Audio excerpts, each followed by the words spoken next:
2 Corinthians 13. This is the third time I am coming to you. Every charge must be established by the evidence of 2 or 3 witnesses. I warned those who sinned before and all the others, and I warn them now while absent, as I did when present on my second visit, that if I come again I will not spare them, since you seek proof that Christ is speaking in me. He is not weak in dealing with you, but is powerful among you.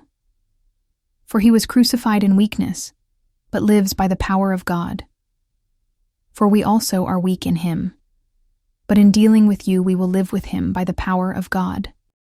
Examine yourselves to see whether you are in the faith. Test yourselves.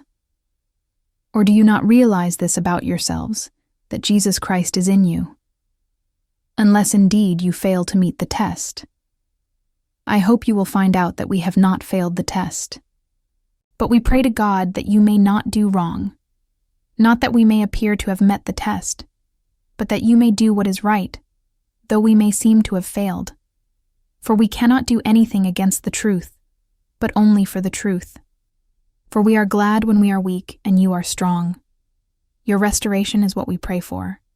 For this reason I write these things while I am away from you, that when I come, I may not have to be severe in my use of the authority that the Lord has given me for building up and not for tearing down. Finally, brothers, rejoice. Aim for restoration.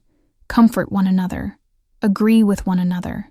Live in peace, and the God of love and peace will be with you. Greet one another with a holy kiss. All the saints greet you. The grace of the Lord Jesus Christ, and the love of God, and the fellowship of the Holy Spirit be with you all.